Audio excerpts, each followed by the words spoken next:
Have you ever wondered why some people seem to fall into the same painful relationships again and again, while others find comfort and stability in love?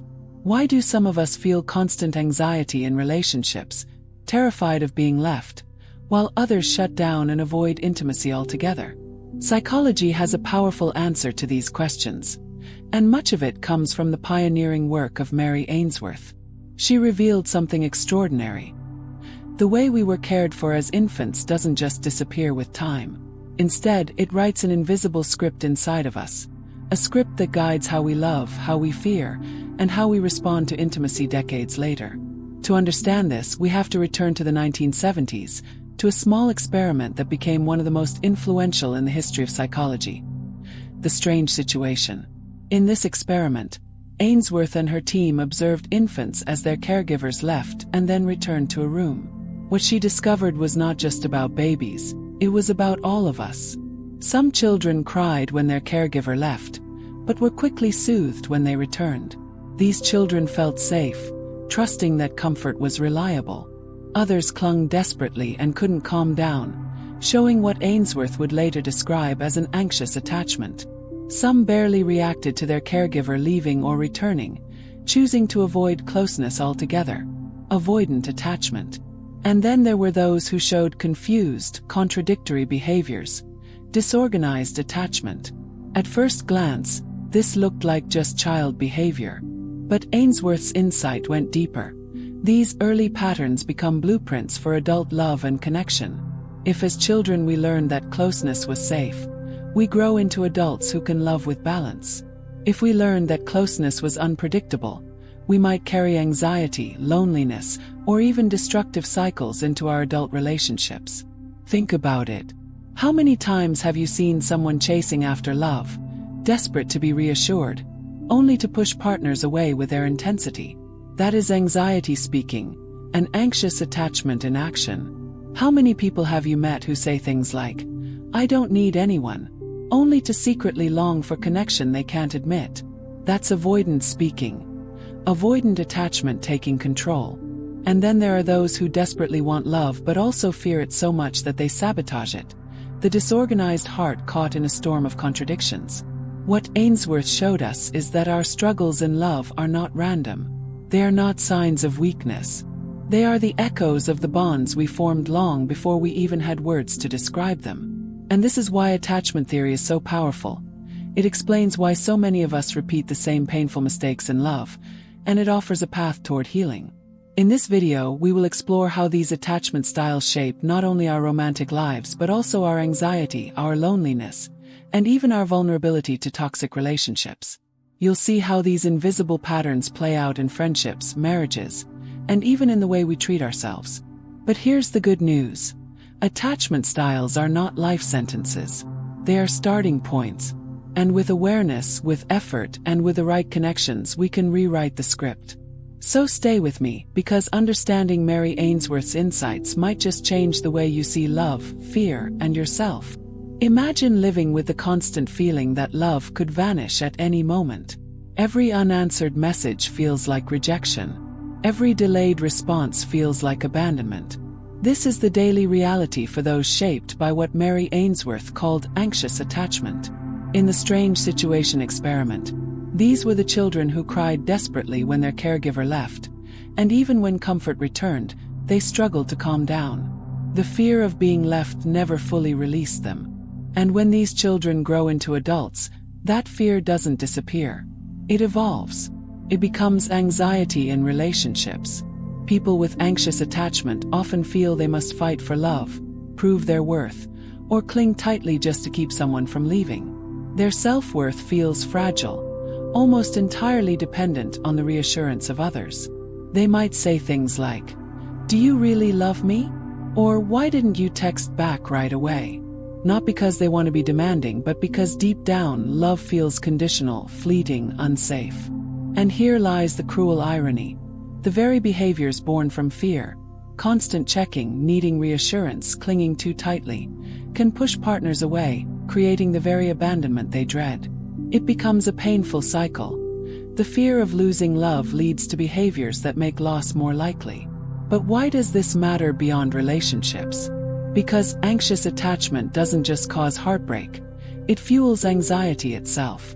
The nervous system is constantly on alert, scanning for signs of rejection or betrayal. Small conflicts feel catastrophic.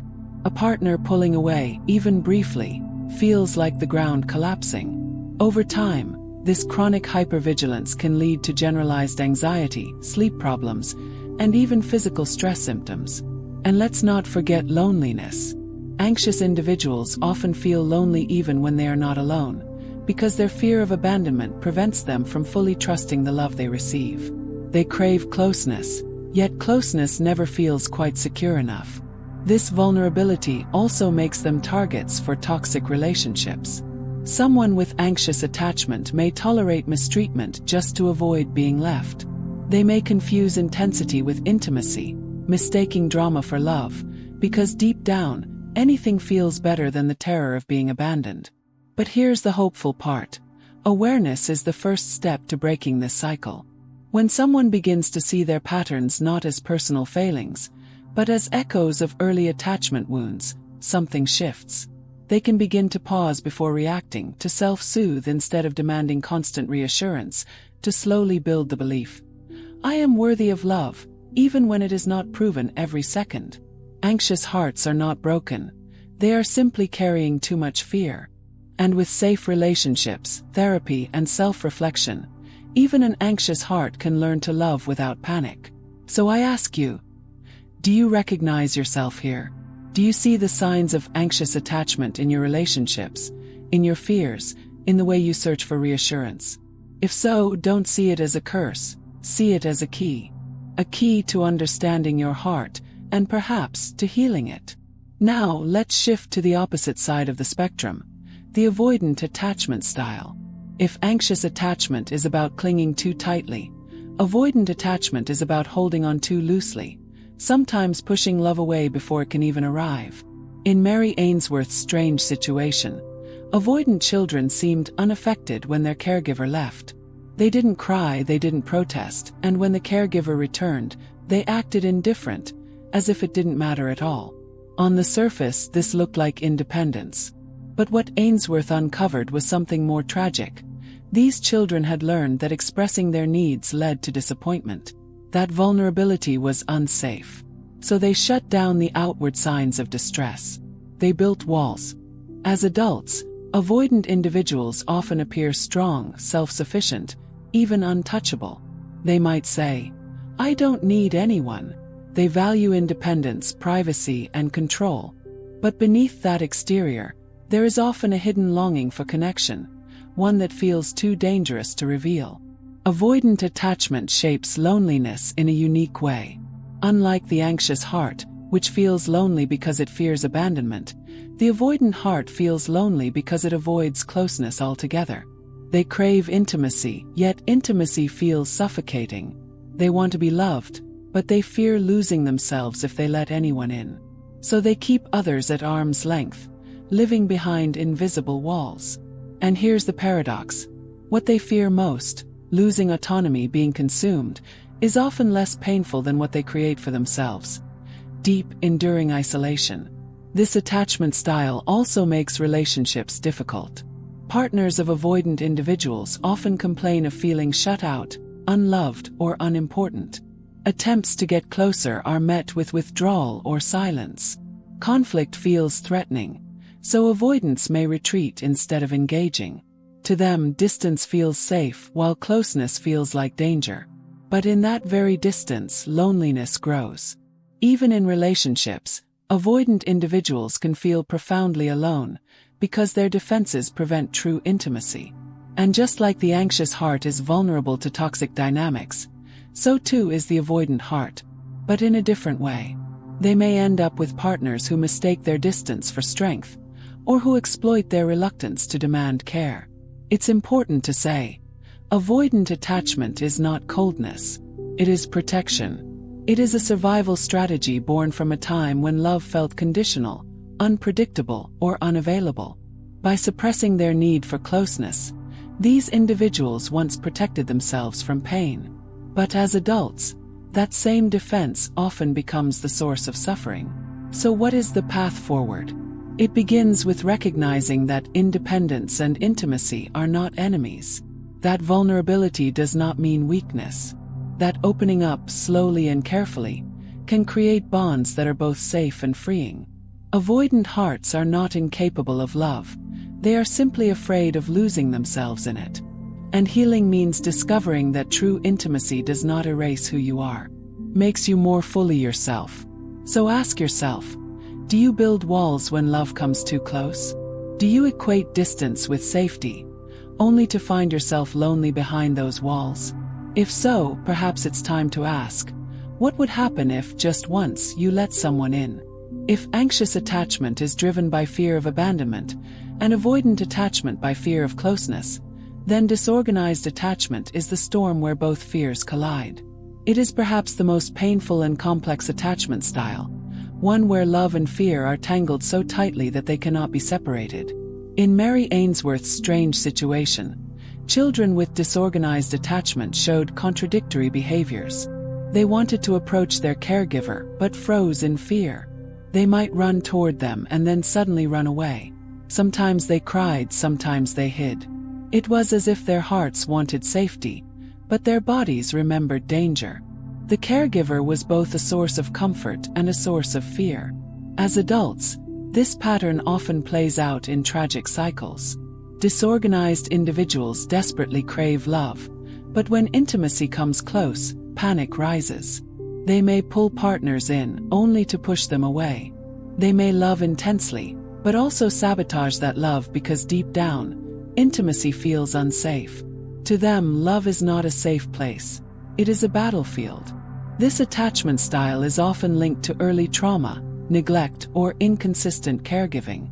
When the person you depend on is also a source of fear or pain, the foundation of trust is shattered. And without that foundation, adult relationships can become chaotic, unpredictable, and toxic. Disorganized attachment explains why some people find themselves repeatedly drawn into toxic relationships. It's not because they want pain. It's because their internal map of love is wired to expect it. Love and fear arrive as a package deal, and so they confuse chaos with passion, volatility with connection. The disorganized heart lives in a constant push-pull. Come close, but don't hurt me. Stay with me, but don't get too near. This tension creates relationships full of highs and lows, where moments of intense intimacy are followed by fear, withdrawal, or even destructive conflict. It is also one of the attachment styles most strongly associated with anxiety, depression, and deep loneliness. Because even when surrounded by people, the disorganized individual often feels unsafe, misunderstood, and unworthy of consistent love. But, and this is crucial, disorganized attachment does not mean doomed. Healing is possible. It begins with recognizing the pattern, with therapy, and with safe, consistent relationships that slowly teach the nervous system a new truth. That love does not have to hurt. For someone with a disorganized heart, building trust is not instant. It is gradual. Each moment of safety, each promise kept, each time love arrives without violence or betrayal, a new pathway is formed. And over time, that storm of contradictions can settle into calmer waters. So if you recognize yourself here, torn between longing and fear, craving intimacy but also fleeing from it, know this: your story is not fixed. You are not broken. You are simply carrying wounds that can be healed. And healing begins the moment you believe that love can, in fact, be safe. After exploring the anxious, the avoidant, and the disorganized hearts, we now arrive at the place Mary Ainsworth first described as the healthiest foundation, the secure attachment style. In the strange situation, securely attached children cried when their caregiver left. Of course they did, because separation is painful. But when their caregiver returned, they sought comfort, received it, and then returned to play. Their world felt safe. Their hearts trusted that love was reliable. And with that trust, they had the freedom to explore, to learn, to grow. As adults, secure attachment looks like balance. These individuals are capable of closeness without fear, independence without isolation. They know how to communicate needs, repair conflicts, and trust their partners. Love for them is not a battlefield, it is a home. But here's something important. Secure attachment is not reserved only for those who had perfect childhoods. Many people develop what researchers call earned security. Through therapy, through supportive friendships, through healthy romantic partners. Even those who once carried anxious, avoidant, or disorganized patterns can move toward secure love. Secure attachment heals anxiety, because it reassures the nervous system that love does not vanish overnight. It softens loneliness, because connection is reliable and nourishing. And it protects against toxic dynamics, because a secure individual knows their worth, sets boundaries, and recognizes when love is genuine versus destructive. This is the heart we all long for. A heart that believes, I am worthy of love and others can be trusted. But here's the message I want you to carry. No matter where you started, no matter what your childhood or past relationships looked like, you can move toward security. Attachment styles are not prisons. They are maps. And maps can be redrawn. Every moment you pause instead of panicking, every time you let someone in instead of pushing them away, every relationship that teaches you safety. All of these are steps toward becoming secure. And imagine what would happen if more of us lived from this secure heart. Relationships would no longer be driven by fear or control. Love would not feel like a gamble but like a gift. Instead of walls or storms, we would build bridges. So I leave you with this question. Which heart do you recognize in yourself? Anxious, avoidant, disorganized, or secure? And more importantly, which heart do you want to nurture moving forward? Mary Ainsworth's work showed us something timeless. That the patterns of love we inherit are not the patterns we must keep. With awareness, with courage, and with compassion, we can all move closer to security. And that may be the greatest truth of all. That love can be safe, love can be healing, and love can be free.